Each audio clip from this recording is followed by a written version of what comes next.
നമ്മളിപ്പോൾ ഏത് കമ്പനിയുടെ ഫോൺ ഉപയോഗിക്കുകയാണെങ്കിലും അതിന് ഇടയ്ക്കിടയ്ക്ക് സിസ്റ്റം അപ്ഡേറ്റ് വരും. എന്തിനാ സിസ്റ്റം അപ്ഡേറ്റ് വരുന്നത്, എന്തിനാ നമ്മളത് ചെയ്യുന്നത് എന്നൊരു സംശയം ഉണ്ട് നിങ്ങൾക്ക്. സിസ്റ്റം അപ്ഡേറ്റ് എന്ന് പറയുന്നത് നമ്മളെ ഫോണിന്റെ സിസ്റ്റം സോഫ്റ്റ്വെയർ പുതിയ വെർഷനിലേക്ക് അപ്ഗ്രേഡ് ചെയ്യാന്, അതുപോലെ ഫോണിൽ എന്തെങ്കിലും ബഗ്സ് ഉണ്ടെങ്കിൽ അതൊക്കെ ഫിക്സ് ചെയ്യാന് ഒക്കെ ആയിട്ടാണ് ഈ സിസ്റ്റം അപ്ഡേറ്റ് വരുന്നത്. അപ്പോൾ ഈ സിസ്റ്റം അപ്ഡേറ്റ് വന്നാൽ അത് ചെയ്യാന് ചിലപ്പോൾ അത് കുറേ GB ഉണ്ടാവും, നെറ്റ് കൂടുതൽ വേണ്ടി വരും, ഒരുപാട് സമയം വെയിറ്റ് ചെയ്യേണ്ടി വരും. ഇതൊന്നും ചെയ്യാണ്ടിരിക്കാന് സിസ്റ്റം അപ്ഡേറ്റ് ഓട്ടോമാറ്റിക്കായിട്ട് ചെയ്യാനുള്ള ഓപ്ഷൻ ഉണ്ട്. അതിന് 1-2 സെറ്റിങ്സ് ഒന്ന് മാറ്റം വരുത്തണം. അത് മാറ്റം വരുത്തി കഴിഞ്ഞാൽ സിസ്റ്റം അപ്ഡേറ്റിനെ പറ്റി നിങ്ങൾ ടെൻഷൻ അടിക്കേണ്ട, അത് അതിൻ്റെ വഴിക്ക് നടന്നോളും. നമ്മൾ പ്രത്യേകിച്ച് അത് ഡൗൺലോഡ് ചെയ്യേണ്ട, ഇൻസ്റ്റാൾ ചെയ്യേണ്ട, ഒന്നും ചെയ്യേണ്ട, മാനുവലായിട്ടൊന്നും ചെയ്യേണ്ട. എങ്ങനെയായാലും ഫോണിന് സിസ്റ്റം അപ്ഡേറ്റ് വന്നിട്ടുണ്ടെങ്കിൽ നിങ്ങൾ ചെയ്യുന്നത് നല്ലതാട്ടോ. അപ്പോൾ എന്തൊക്കെയാണ് നമ്മൾ ഇതിൽ ചെയ്യേണ്ട കാര്യങ്ങൾ അതൊന്നും നോക്കുക. ഞാൻ ഈ ഫോണിൽ ചെറിയൊരു ഡെമോ ആയിട്ട് ഈ സൈഡിലൂടെ കാണിച്ചു തരാം. നിങ്ങൾ ഫോണിൻ്റെ സെറ്റിങ്സ് പോവുക. സെറ്റിങ്സ് പോയിട്ട് ആദ്യം ചെയ്യേണ്ടത് സിസ്റ്റം അപ്ഡേറ്റ് എന്നും പറഞ്ഞിട്ടൊരു സെക്ഷൻ അവിടെ ഉണ്ടാവും. നിങ്ങളെ ഫോണിൻ്റെ സെറ്റിങ്സിൽ ഓരോ ഫോണിലും ലൊക്കേഷൻ വ്യത്യാസം ഉണ്ടാവും. അതുകൊണ്ട് ഫോണിൻ്റെ സെറ്റിങ്സ് കാണുന്നില്ലെങ്കിൽ സെറ്റിങ്സിൻ്റെ മേലെ ഒരു സെർച്ച് ബാർ എന്തായാലും ഉണ്ടാവും, അതിലൊന്ന് സെർച്ച് ചെയ്താൽ മതി. ആ സിസ്റ്റം അപ്ഡേറ്റ് എന്നുള്ള അതൊന്ന് ഓപ്പൺ ചെയ്യുക. ഓപ്പൺ ചെയ്തിട്ട് അതിൻ്റെ മേലെ 3 ലൈനോ 3 കുത്തോ ഒരു സെറ്റിങ്സിൻ്റെ ഐക്കണോ എന്തെങ്കിലും ഒന്നുണ്ടാവും. ഇതിലൊരു സെറ്റിങ്സിൻ്റെ ഗിയർ ഐക്കണുള്ള അതിലൊന്ന് ക്ലിക്ക് ചെയ്യുക. ഓരോ മോഡൽ ഫോണിലും ഒരു വ്യത്യാസം ഉണ്ടാവും. അതുകൊണ്ട് അങ്ങനെ പറഞ്ഞു തരുന്നത്, അതിന് ഓപ്ഷൻസ് ഉള്ള ഒരു ഭാഗം ഏടെങ്കിലും ഉണ്ടാവും, 3 ലൈനായിട്ട് അല്ലെങ്കിൽ 3 കുത്തായിട്ട് അല്ലെങ്കിൽ എന്തെങ്കിലും ഒരു ഐക്കണായിട്ട്. അത് ക്ലിക്ക് ചെയ്താൽ സ്മാർട്ട് അപ്ഗ്രേഡ് എന്നുണ്ടാവും, അല്ലെങ്കിൽ ഓട്ടോ അപ്ഡേറ്റ് എന്നുണ്ടാവും. 2 രീതിയിലുണ്ടാവുക. ഏതായാലും ഓട്ടോ അപ്ഡേറ്റ് എന്നുള്ള ആ ഭാഗം ഇതിൽ സ്മാർട്ട് അപ്ഗ്രേഡ് എന്നുള്ളത് അത് ഓണാക്കിയിട്ടേക്കുക. അത് ഓഫിലുണ്ടാകുക, അത് ഓണാക്കിയിട്ടേക്കുക. ഇനി നമ്മൾ പോകേണ്ടത് ഫോണിൻ്റെ ഡെവലപ്പർ ഓപ്ഷനിലേക്കാട്ടോ. ഡെവലപ്പർ ഓപ്ഷൻ എങ്ങനെ എനേബിൾ ചെയ്യുന്ന പണ്ടേ നമ്മൾ പറഞ്ഞല്ലേ, അത് അറിഞ്ഞൂടെ? പറഞ്ഞുതരാം ഒന്നുകൂടി.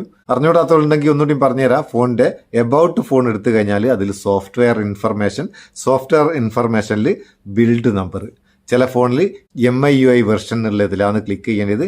ഈ ബിൽഡ് നമ്പറിൽ കുറച്ച് പ്രാവശ്യം നിൽക്കാണ്ട് അങ്ങ് ക്ലിക്ക് ചെയ്താൽ മതി.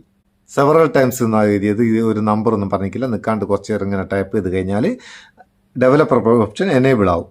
എന്നിട്ട് ബാക്ക് വന്നാൽ ചില ഫോണിൽ എബൌട്ട് ഫോണിൻ്റെ താഴെ തന്നെ ഉണ്ടാവും, ചില ഫോണിൽ സിസ്റ്റം എന്നുള്ളതിൻ്റെ അടുത്തുണ്ടാവും. ഈ ഡെവലപ്പർ ഓപ്ഷൻ എന്നുള്ള ഒരു പുതിയ വന്നിട്ടുണ്ടാവും.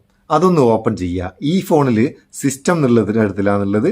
അല്ലെങ്കിൽ നിങ്ങൾ നോക്കിയിട്ട് കാണുന്നില്ലെങ്കിൽ മേലെ സെർച്ചിൽ ഡെവലപ്പർ ഓപ്ഷൻ സെർച്ച് ചെയ്താൽ മതി, കിട്ടും. എന്നിട്ട് ആ ഡെവലപ്പർ ഓപ്ഷൻ ഓപ്പൺ ചെയ്യുക. ഓപ്പൺ ചെയ്ത് കഴിഞ്ഞാൽ കുറച്ച് താഴേക്ക് പോവുക. കുറച്ച് താഴേക്ക് പോയി കഴിഞ്ഞാൽ ഓട്ടോമാറ്റിക് സിസ്റ്റം അപ്ഡേറ്റ്സ് ഉണ്ടാവും, അല്ലെങ്കിൽ ചില ഫോണിൽ ഓട്ടോ സിസ്റ്റം അപ്ഡേറ്റ് എന്നുണ്ടാവും. ഇത് രണ്ടായാലും ഓട്ടോ അപ്ഡേറ്റ് സിസ്റ്റം എന്നുള്ള ആ ഭാഗം വേറെ ഒന്നും നിങ്ങൾ തുറണ്ട, അത് മാത്രം അതൊന്ന് എടുക്കുക. അതെടുത്തിട്ട് അതിന് നേരെ ഒരു ടോഗിൾ ഉണ്ടാവും, അതൊന്ന് എനേബിൾ ആക്കി കൊടുക്കുക. ഇത് എനേബിൾ ആക്കിയിട്ട് കഴിഞ്ഞാലുള്ള ഗുണം എന്താണെന്ന് വെച്ചാൽ, നേരത്തെ നമ്മൾ സിസ്റ്റം ഓട്ടോ അപ്ഡേറ്റ് എനേബിൾ ചെയ്തില്ലേ, അങ്ങനെ ഓട്ടോ അപ്ഡേറ്റ് ആകുന്ന ആ സിസ്റ്റം അപ്ഡേറ്റ് ഇതിൽ അപ്ലൈ ചെയ്യേണ്ട ഫോണിൽ നമ്മൾ മാനുവലായിട്ട് അപ്ലൈ ചെയ്യണം. ഇൻസ്റ്റാൾ നൗ എന്നുള്ളത് കൊടുത്തിട്ട് അപ്ലൈ ചെയ്യണം. അത് വേണ്ട. നമ്മൾ എപ്പോഴെങ്കിലും ഇത് ഡൗൺലോഡായിട്ട് അവിടെ ഉണ്ടാവും, ബാക്ക്ഗ്രൗണ്ടിൽ അവിടെ ഇരുന്നോളൂ, ഡൗൺലോഡായിട്ട് ഇൻസ്റ്റാൾ ആവുകയല്ല എന്നുള്ളൂ. നമ്മൾ ഫോൺ എപ്പോഴെങ്കിലും ഒന്ന് സ്വിച്ച് ഓഫ് ആക്കി ഓണാക്കുക, അല്ലെങ്കിൽ റീസ്റ്റാർട്ട് ചെയ്യുന്ന സമയത്ത് ഓട്ടോമാറ്റിക്കായിട്ട് നമ്മൾ ഇൻസ്റ്റാൾ ചെയ്ത ആ സിസ്റ്റം അപ്ഡേറ്റ് ഫോണിൽ അപ്ലൈ ആയിക്കോളും. തിരിഞ്ഞോ പറഞ്ഞേ? ഈ 2 കാര്യങ്ങളും ചെയ്ത് വെച്ച് കഴിഞ്ഞാൽ, ചിലർ പറയും വേഗം പറഞ്ഞു പോയിട്ട് തിരിയുന്നില്ല എന്ന്. ഞാൻ വളരെ സ്ലോ ആയിട്ട് നിങ്ങൾക്ക് മനസ്സിലാകുന്ന രീതിയിലാണ് പറഞ്ഞു തരുന്നത്. ഇനി എന്തെങ്കിലും സംശയം ഉണ്ടെങ്കിൽ കമൻറ്റ് ചോദിച്ചാൽ മതി. ആ കമൻറ്റ് അന്നേരം എനിക്ക് നോക്കാൻ കഴിഞ്ഞില്ലെങ്കിലും പിന്നെ നേരം കിട്ടുന്ന നേരം നോക്കിയിട്ട്, എന്താ വെച്ചാൽ ജോലി കൂടുതലാണ്, ടൈം കൂടുതലാണ്, കിട്ടുന്ന സമയത്ത് ഒരു വീഡിയോ ചെയ്ത് പോയി കളിയാന്ന് പലരും പരാതി പറയുന്നുണ്ട്. ഒരുപാട് കമൻറ്റുകൾ നോക്കാൻ സമയം കിട്ടാത്തതുകൊണ്ടാണ്. എന്നാലും നോക്കുന്ന കമൻറ്റുകൾ അന്നേരം അതിന് റിപ്ലൈ കൊടുക്കാനായിട്ടില്ലെങ്കിലും അതിൻ്റെ റിപ്ലൈ ആയിട്ടുള്ള വീഡിയോ ഞാൻ ചെയ്യലുണ്ട്. ഈ 2 കാര്യങ്ങളും നിങ്ങൾ ഫോൺ ചെയ്ത് വെച്ച് കഴിഞ്ഞാൽ നിങ്ങളെ ഫോണിന് എപ്പം സിസ്റ്റം അപ്ഡേറ്റ് വന്നാലും ഓട്ടോമാറ്റിക്കായിട്ട് നിങ്ങൾ അറിയാണ്ടത് വന്ന് ഫോണിൽ അപ്ലൈ ആയിക്കോളും. അപ്പോൾ ഈ വീഡിയോ നിങ്ങൾക്ക് ഉപകാരമാണെങ്കിൽ സ്മാർട്ട് ഫോൺ ഉപയോഗിക്കുന്ന നിങ്ങളെ ചങ്ങായിമാർക്കും ഷെയർ ചെയ്ത് കൊടുത്തേക്ക്. അങ്ങനെ പറഞ്ഞാൽ ഉള്ള ഗുണം എന്താ അറിയോ, എല്ലാ ചങ്ങായിമാരും സ്മാർട്ട് ഫോൺ ഉപയോഗിക്കുന്നുണ്ടല്ലോ, അതുകൊണ്ട് എല്ലാവർക്കും ഷെയർ ചെയ്ത് കൊടുത്തേക്ക്.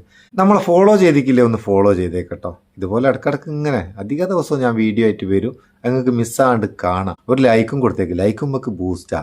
ഇടയ്ക്കിടയ്ക്ക് ഇങ്ങനെ വീഡിയോ ചെയ്യാനുള്ളൊരു മറ്റേ സാധനം അത് തന്നെ. നമുക്ക് അടുത്ത വീഡിയോ നല്ല സെഗ്മെൻറ്റ് കാണാം. നിങ്ങളെ സ്വന്തം Muthoos Mappiyoor. Thank you so much.